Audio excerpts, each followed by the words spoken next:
beautiful people, welcome back to another exciting video from Nairobi, Kenya. Yeah, my name is Harriet. If you're new here, you're welcome. If you're a returning subscriber, thank you so much for joining. Today I am here with my beautiful host. Yay, a round of applause for her, guys. You don't know this amazing lady over here, what she has really done to me. Oh yes. My God, the way how Kenyans have treated me. Allow me let her introduce herself to you guys. You're welcome. Hi guys, my name is Doreen and I am the host. And Harriet is a very, very wonderful guest. Actually, she's not even a guest. She refused that I don't treat her as a guest. So, Harriet, karibu Kenya. Asante sana. Thank you so much for visiting Nairobi, for visiting Kenya, for visiting Mombasa, and we are so happy to have you. I know as you came, there are some culture shocks that you experienced. Yes! Yeah. And maybe you can just tell us, what did you experience? How was Kenya compared to Uganda? You've been to, this is Nairobi, you've been to Nairobi, you've been to Mombasa and back, and I know you have a lot to tell you guys. I'm really shocked how Kenyans treat Ugandans, guys. I am an example. Honestly speaking, from the bottom of my heart, Kenyans are so generous. If you're out there and you have never gotten a friend who is a Kenyan, please, it's a high time that you get one and you really enjoy, you know. Coming to the point, actually I have some of the things that I wrote here. I'm gonna be explaining to you some of the culture shocks, things that I never really expected, you know, when I came. You know, we come from different countries. I'm from Uganda, you're from Kenya, so there are those things that you don't expect to see in your country. Let me talk about my number one thing is infrastructure. Yeah, so infrastructure. You know, I noticed when you were moving around with Harriet, I was surprised that the buildings are different. That was like, so how are they different? Actually, when I look at the architectural design of Uganda, you get to see this maroon iron sheets like everywhere. You see, that is how our structural structural buildings are. But when you come here in Kenya, and also the way how Kenyans build their houses, like they build with stones and these are, is it brown blocks? Is it brown blocks? Yeah, I say brown blocks. We call them matofali. Okay. Matofali in Swahili. And even as we call matafali. Wow. Matafali, yeah. So it's like kind of the same. But for us, ours, we make them out of clay, then we burn them, you know, until it becomes red, you know. Then, but here, I don't see such kind of bricks here being used in Kenya. So it was kind of so shocking for me to see that your way of building your houses is kind of different from our houses, and for you here you have like many apartments, like rentals, you know. Yeah, we also have apartments, but it's not like too much like you see here in Kenya. Then also coming to the roads. Oh my God. Just allow me to cut you short. Before you proceed to the roads, the infrastructure, the way houses are built in Kenya, I want to agree with you that there is some similarity in Kenya and Uganda in terms of the bricks. Like the bricks, you'll notice them in most cases in the countryside, like in the villages. Even in our village, we have those red bricks that are burnt with clay. Yes, they are there. Okay. But most of the infrastructures in the cities, we use the what are they called? It's like the cement, the white ones, the ones that you cannot. They use cement and white soil. Exactly. Sand. Yeah. Yes. So those ones, most of the bricks that I used to build buildings in the residential areas, and maybe just not just residential, but just in the towns, are those, because those ones tend to be strong and they tend to build very you've seen story buildings. They tend to use that one, because the red ones, the buildings, if you're building stories, the number of floors can be limited because of it's not as as strong. Yes, yes. But Oh, okay. So I thought it was only us in Uganda, you know. Yeah, we also use that out of cement. Yeah, but it's not too much because they are so expensive. You have to put in a lot of cement, a lot of white sand. You know, it's really stone dust. You know, it's really a lot. Yeah. So then coming to the roads. Oh my God. Tell us about the roads. The roads in Kenya are really mind-blowing. When you look at the express, Nairobi Express, oh my God. Guys, honestly speaking, the roads here in Nairobi, in Kenya, they are due. When you, even in my country, the government is trying, we are building, we are constructing. Actually, there is an ongoing project called the Kampala flyover. Yeah. Is it similar to the Kenya Express? Yeah, but it's not too long though. But yeah, they are trying to work it out to decongest the city. You know, Kampala is so congested. It's a small city. It's not like you see Nairobi is very big.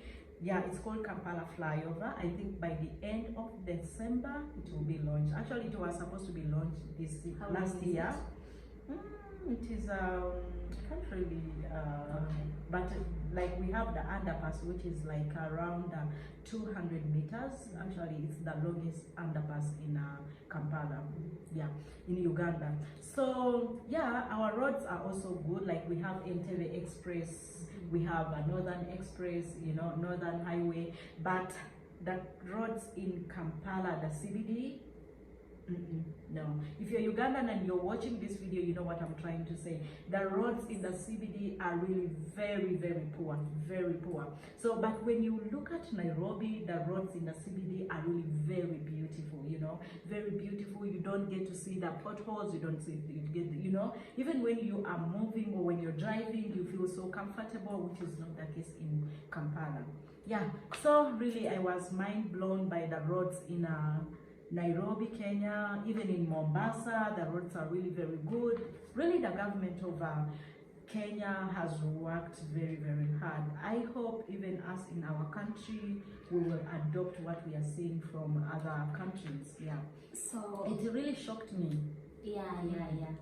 I'm just interested in knowing more between Nairobi and Mombasa, because of course you've interacted with Nairobi, the CBD, and like where we live, by the way, where we are hosting Harriet is not in Nairobi City.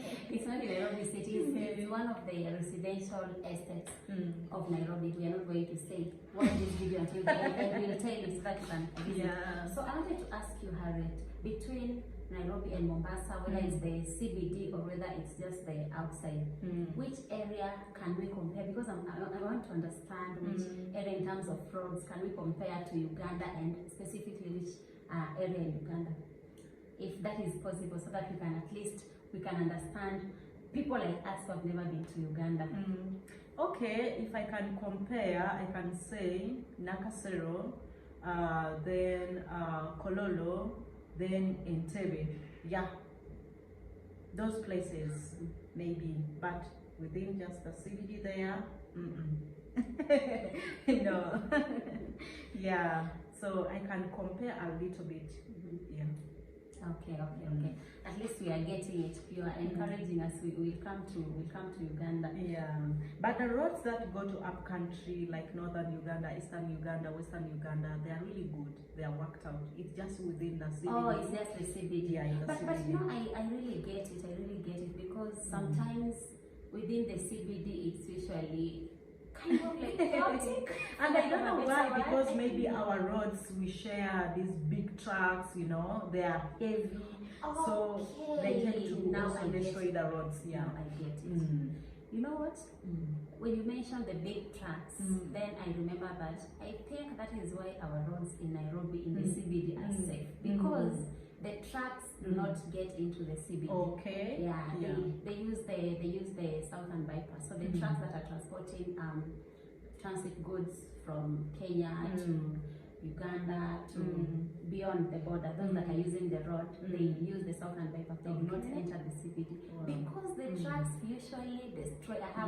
They do. So I think it's the trucks. That's why we are safe. Yeah, you guys are really safe. So coming to the food, My favorite part. My favorite part, the food. Yeah, you're a foodie. You guys, the food. Yeah, let's talk about now The that food. real deal that sustains you, you know, the whole day. If you are not eating, you can't The survive. food. The food.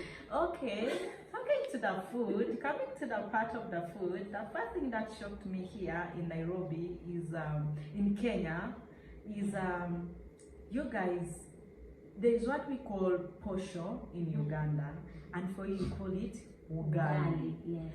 So now we have a difference about our posho in Uganda and your ugali in... Really? Yes. What is the difference? I didn't know there was a So difference. here comes a juicy part.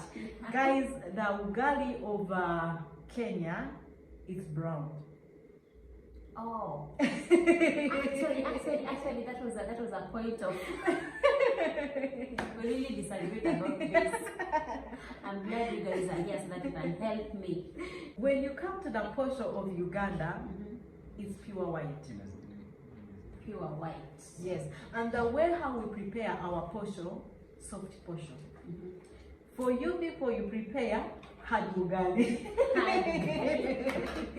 So it's really kinda different, like the way how we do it in Uganda and the way how you guys do it here. So I was like, you know, for us that brown posho, mostly they use it for porridge. So guys, before Harriet continues to explain, I want to help you guys understand the kind of the posho that Harriet is talking about. It's not brown, because Kenyans here, you understand that it's not brown. It is the grade 2. She's Grade talking about 2. grade 2. Not really grade 2. It's our grade 1. Our grade 1 here in Nairobi. The one that we call ungaya mfuko is the one that she's calling brown. So as she continues, you guys, it's not the brown of Wimby, Tama, no, it's not that kind of brown. So that is the one she's talking about. So for us there, it's like our grade 3. So grade 1 is pure white. So that is what we eat. So the other one is porridge. Mostly it's cooked maybe in schools, or porridge in schools, or even at home. Some parents, you know, they prepare to their kids because it's healthier, you know. Yeah, so I was really shocked. Then also here in Kenya, you know, in Uganda we eat a lot of matoke. Yeah, yes. Matoke is our staple food. So when I came to Kenya, I don't see a lot of matoke, you know. You don't even see a lot of people selling matoke, you know. But in Uganda, matoke, you can't move 2 kilometers without finding someone selling matoke. Yeah, so matoke is a key in Uganda. So it was shocking to me because it's like, these are our neighbors, and how comes like we are brothers? How comes? And again, about the matoke, guys, do you know that I almost bought a whole banana for Harriet because she was coming, because I know that Ugandans eat a lot of matoke, and she told me she doesn't want to be treated like a Ugandan. She wants to live like I wanted Kenyan. to eat like a Kenyan. Literally, she didn't allow me to treat her like a guest. So she wanted to live with us and eat whatever we experience Kenyan food we are eating. Yeah. And by the way, about Harriet's ugali, you guys know very well. You guys understand. I'm a Luya, and Harriet is being hosted by a Luya. That is why she found the ugali very hard. But if you are a Kamba, for example, you're watching this, you know very well that in Kenya, the people who are at the front line in advocating for ugali are Luyas, and Luyas make hard ugali. The Kambas, I think the Kambas ugali might be similar to ours, because in not every tribe in Kenya makes the same consistency of ugali. No, yeah, so it depends. Yeah, but if you talk about the Kenyan ugali, it's the Luya ugali. The Luyas and ugali. So you're right to say it's hard, but there are some tribes that still make the soft one. So if you visit Kambas, for example, at least I know about Kamba. I'm not sure about the rest. I know about Kambas ugali. They make it soft. Yes, yes. Yeah. So you can survive there. Okay, so coming to the dress code. The dress code. Dress code of Kenya. I'm also about to be shocked. I'm about to be shocked, guys. I was really shocked. You know, on my first day when I arrived in Nairobi, I was seeing people. It was a Monday, but people were dressed in, you know, jeans. I was like, today is a Monday. How come a Monday people are dressed in a jeans? I was like, maybe it's a... Wait, what happens in Uganda? I mean, in Uganda, we dress according to the occasion. Oh, okay. Even on the streets. I mean, wow. We dress according to occasion. If it is a Monday, those are working days. You know, working days. You know the dress code. You're working in an office. You know you have to dress like skirts. You know, dresses. You know, put on high heels. You know. So maybe those ones who are doing merchandise or blah blah stuff, but still you find people dressed like dresses or skirts. So it's like maybe another day I will see something different from what I have seen. The next day I see the same. Next day I see the same. I see the same. I think I started to say, you guys who are watching me, my guys who have been moving with me, the YouTubers, I think I'll be telling you about this, you know.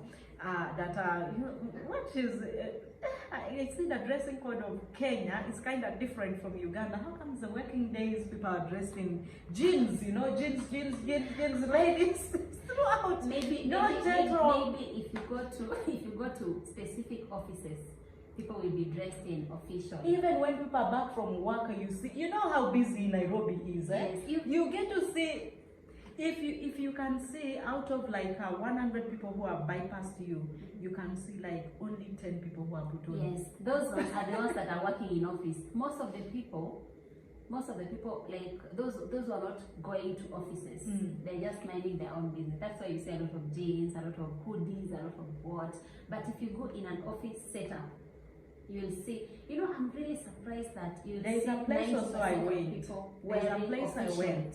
There's a place I went. It was an office, but still I saw the same dress code, and I was shocked. You are wondering? I was shocked, totally shocked. I was like, my God, this is different from Uganda, you know. In Uganda, is it like, let's say, is it mandatory? Because in Kenya, there are some office places that don't mind you wearing casual. No, for us, it's a key. It's a key. You have to be presentable, you know. You have to, you know, when you're attending clients and you're putting on something that is not pleasing, you know. It's like, so in Uganda, we are used to that kind of life, you know. You have to dress decently, you know. Let me ask you. I think the difference between the decency is the definition of decency in Kenya is different from decency. Let me ask you. For example, like I'm working in an office, okay, and can I wear a trouser? Not jeans. Yes, you can wear office wears. There are these office wear trousers. Then you can put on those tops. Yes. Even if you don't put on a top, but there are those tops, I mean a coat, there are those tops that you put on, you know. Yeah, it makes you stand out, you know. Actually, that is the same way Kenyans do dress. But most of the ones that you've seen, they're just minding their business. What I've seen is different. Please, guys, comment in the comment section. Have you also observed what I have observed, or you have observed something different, you know? Yeah. Let us know in the comment section, okay? Yeah. Coming to the lifestyle of Kenya. The lifestyle. Here I'm going to categorize two. Yeah, you've been to Mombasa. I've been to Mombasa and I've been to Nairobi. Starting with Nairobi. Nairobi people here are busy. Everyone minds their own business. They don't want to know. Even if you say hello, someone just bypass you, you know, they don't care, you know. But in Uganda, you know, you can't even if you're going to buy a mango and you find a vendor who is selling, you say hello, Jebaleko, you know, you greet. So for us, greeting is a key. That is how we are brought up in Uganda. Like, you can't just bypass a person, even if he's a stranger, because you never know whom you're talking to. Today can be a stranger to you, tomorrow can be someone of a purpose. Now let me ask you, Harriet, do you know, I'm really interested, I'm really enjoying this video because I'm also getting to learn the culture of Uganda. Yeah. In Kampala, for example, you know, the greeting thing in Kenya is there, but mostly in small setup where people are not many. Like where we live currently, even if you're going to buy something, you can greet people. Does it happen? Because in Nairobi town, people are busy. People are busy. Does it happen in Kampala? Like, do you greet people on the streets of Kampala? Yeah. Wow. You greet people, you just say hello, you know, when you're bypassing, say hello, you know. For us, that word hello is a key, you know. You can't like bypass someone. It's not that you're going to greet everyone. It's not that you're going to greet everyone, you know. But greeting in Uganda is a key. But here, you bypass someone, you just say hello, someone will just keep quiet and look at you and move on, you know. Then you're like, oh my God. Or maybe you're going to buy something and you're like, hello, you know, someone like, some reply, some don't reply, then you be like, what the heck? What is going on here? So then going to Mombasa people are different, you know, very different. And in Nairobi people are faster. In Mombasa people are slow, just like Ugandans, you know.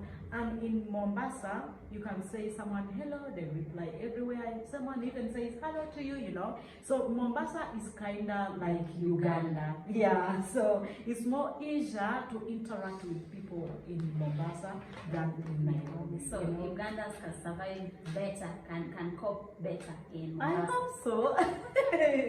Yeah, but Nairobi is amazing, Mombasa is amazing. I do agree, yeah, here in Nairobi you have all types of people, different culture, it's a mixture of everything. But it's still the same as Kampala. Kampala is also a place of different people with different culture, so there's no difference. There's no difference. Maybe I can just say the way how people have brought up, maybe, you know, but it's all the same. Even in Mombasa, there are people of different cultures and it's a mixture of everything. But I think here, I'm not sure. Kenyans in the house, let me know, is that how people in Nairobi behave? Let us know in the comment section. Yeah, so we have your opinions. Yeah. So what do you think about Nairobi when we compare Nairobi and Mombasa? Yeah, what do you think?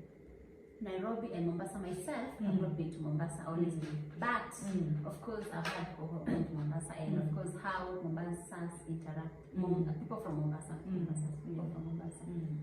Nairobi, in terms of interaction, Nairobi is a very swift city. People are always busy and rush. People are always busy.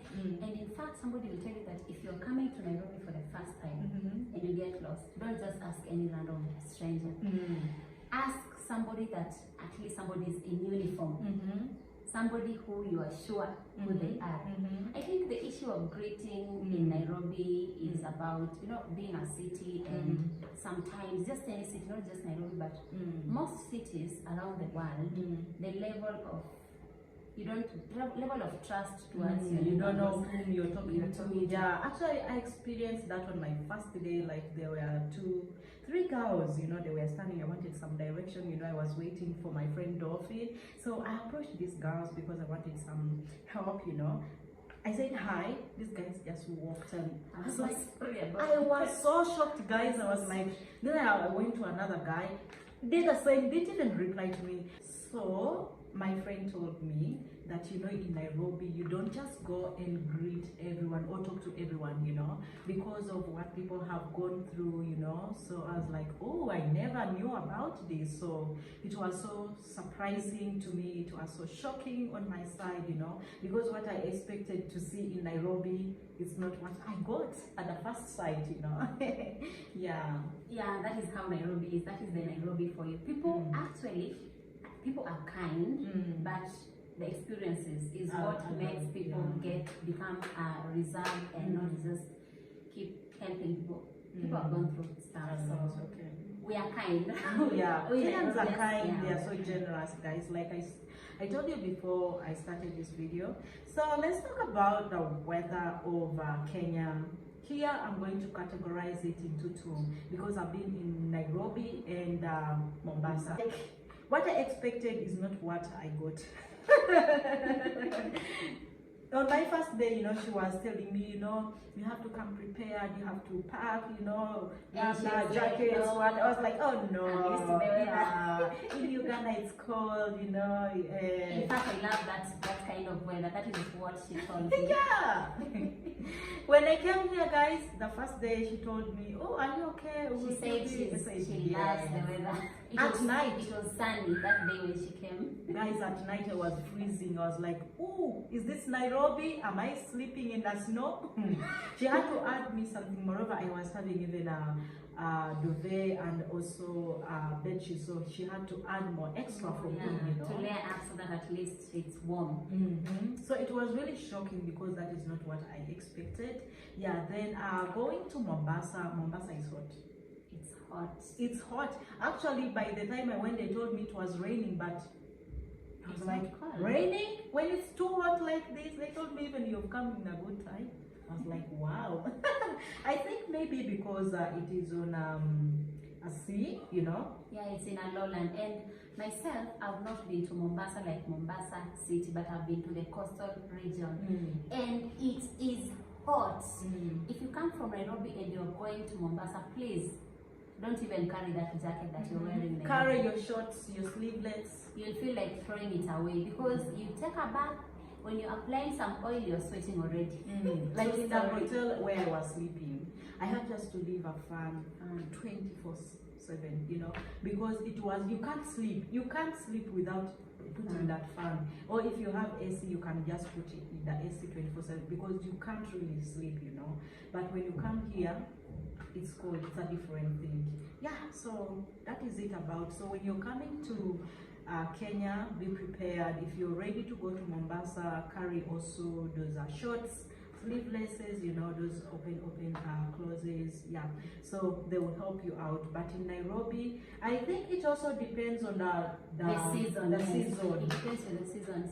Harriet came during rainy season. So in Nairobi, in Kenya generally, it's usually colder between around June, July. Actually, July is the coldest month. But if you came to Nairobi around from, let's say, December, between mid-December, because December in Nairobi it rains around 1st to around 10th. I think we have the same weather. But from around 20th all the way the same season. December, January, and March is the hottest. If you came in March, you'll think you're in Mombasa. So I think the Mombasa people are telling you that now in March it's worse. But generally, Harish has experienced, if you're coming to Nairobi during around June and July, you guys have to be prepared because it's colder. Especially if you're residing in if you're residing in areas around where we are residing. Okay, I'm not even told you guys. Udiru. Yes. I hope I'll pronounce it. Yeah, you did it so well. So there's something also I could include here. Let's talk about M-Pesa. I know I didn't put it here. M-Pesa, guys. So when you're coming to Kenya, this is the mode of transaction that you have to have. Like you having a bank in your phone. Yes.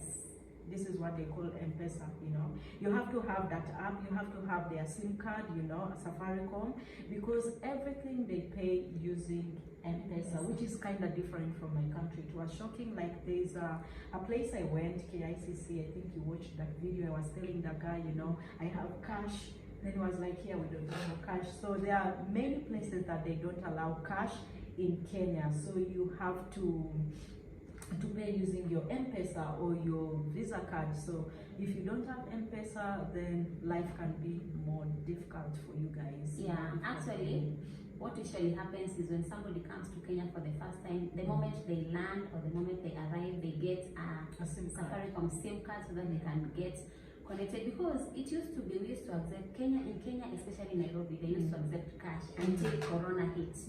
So from the Corona period now, we started going cashless, and that is why nowadays you don't have even in matatu, in public transport. Yes, yeah. In public transport, they do accept cash, but right now, if you have M-Pesa, you're good to go. So you don't have to withdraw that money. You can literally use M-Pesa everywhere.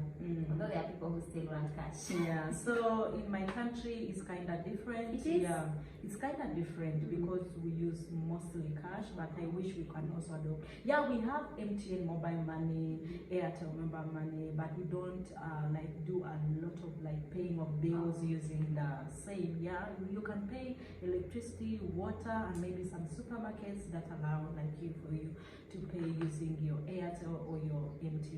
Yeah, but in Kenya it's a key, so put it as a point that when you're coming here, please, it is a key. So let's talk about also dating.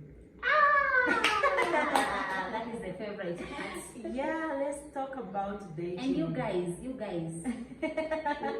we got her a boyfriend from Mombasa, Ndigo.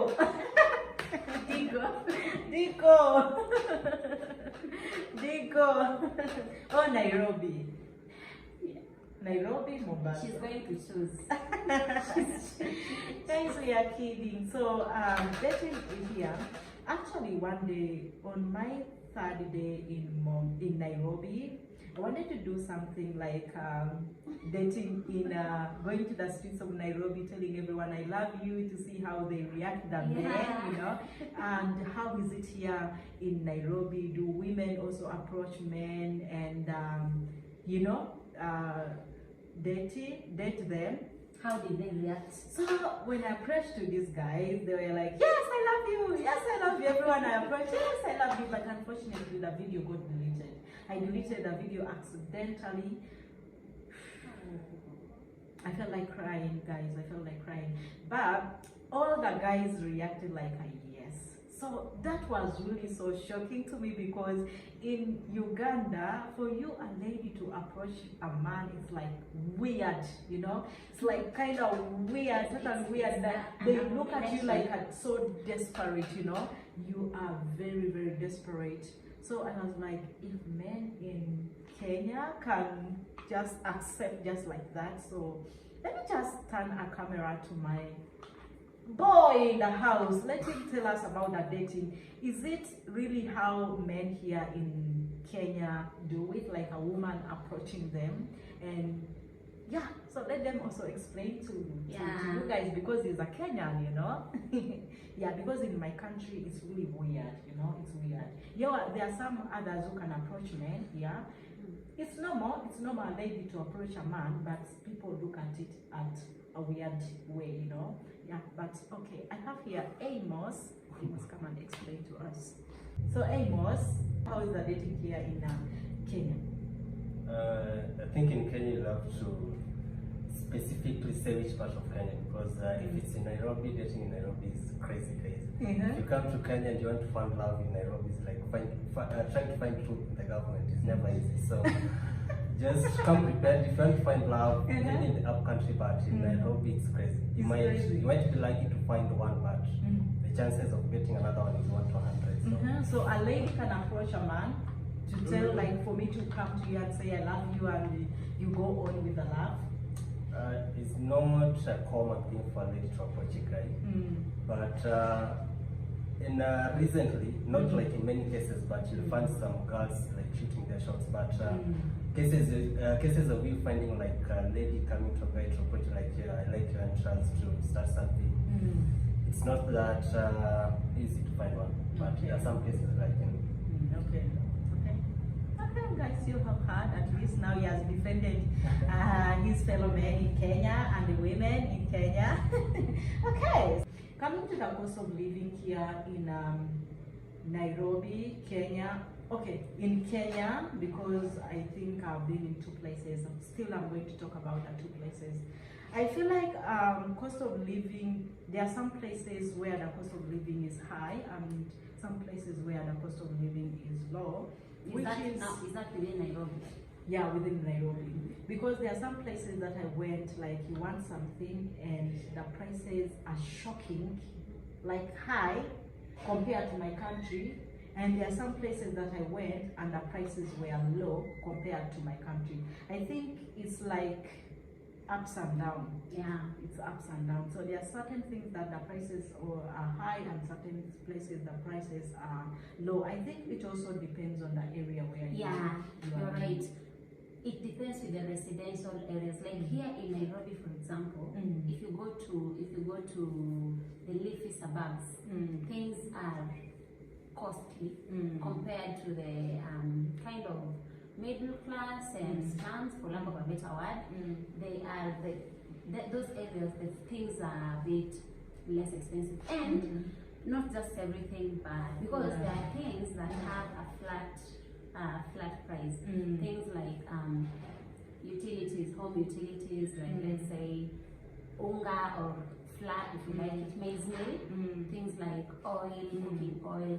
But now we are talking about things like vegetables, tomatoes, onions, those things. The prices differ from area to area. So if you go to places like, let's say you're going to places like Mdaiga or Kilimani, those things are a bit costly compared to places like Kibra or Kawangware or Kangemi. Around the area I stay, we have Kawangware and Kangemi, which is very, very the prices are friendly. If you go to buy things like cabbages, mawiki, the prices are better. But if you buy the same things in which areas have you visited that are leafy in Nairobi? In Nairobi, Kilimani, just within Kilimani, yes. yeah. Westlands, Westlands, yes. Yeah. So those areas, the things are a bit High. Yeah. high. So then also, guys, let's talk about the language. The language. In Kenya, they speak Swahili. So I could really advise, if you're coming to Kenya, learn some Swahili, some basic words, because if you want to enjoy Kenya, at least learn some basic words of Swahili. Yes. Because here Swahili is a key. You find even someone knows English but still wants to stop Swahili. So they're proud of their Harriet has had the same challenge. So I'm giving these guys hard time, hard time. We keep speaking English, and English is not our English is not our mouth. English is not our tongue. So Harriet has forced us to turn into English speakers. Yeah. So please, if you want to enjoy in Kenya, even in Mombasa, is the same. So it is spoken across the country. So make sure you learn those simple words. They will always save you if you want a direction, if you want to, those small words like greeting, what you want. She has learned. Yes, I've She learned. can tell you the words she has learned, by the way. I've learned ukwaje, ikopoa, sana. Napenda wewe. Umeenda wapi? Mmejua Swahili, nimejua kidogo, si vizuri. Okay. Yeah, she has really improved. Yeah, she so, wasn't that good. So my roundup point is, when you're coming to Kenya, please always come with some emergency fee, emergency money. Make sure you have some emergency, because you might come when the season is bad, or maybe what you expected in your country maybe the cost of living is high and here is low, or here is high in your country is low. So it will always make you to survive. And also here the transport of Kenya is a kind of crazy, guys. Crazy. On my first day when I arrived here in Kenya, guys, I used to spend like 1,000 a day, it's a lot. Until when she told me where the cars, the matatus that come to Udhiru, where, so I could spend now 100. Yes. So if you're coming to Kenya and you want to live like the locals, then do away with Uber and everything. Just do public. It's fun. It's fun and it saves, most especially if you're traveling on a low budget. It saves. So guys, hope you have enjoyed our jazz the shocking things that shocked me here in Kenya. Oh yeah, so that was it with my lovely host here, Doreen. And by the way, she is a YouTuber, a Kenyan YouTuber. Please go and check out her channels. Tell them your channels. Guys, I have, let me just pause there first. Am I talking about 2 channels of YouTube? No, you take them, tell them all. All of them? Yes, all of them. Okay. That one got me off guard. No, not off guard. Okay, tell them the one. I'm just trying to construct the words. Yeah, guys, I am on YouTube and I have 3 channels. You can find me on Doreen Nekesa Official. That is my first channel. The second channel, I teach Luya language and culture, guys, and it's called Luya language and culture. And the third one, I teach people how to make money on the side.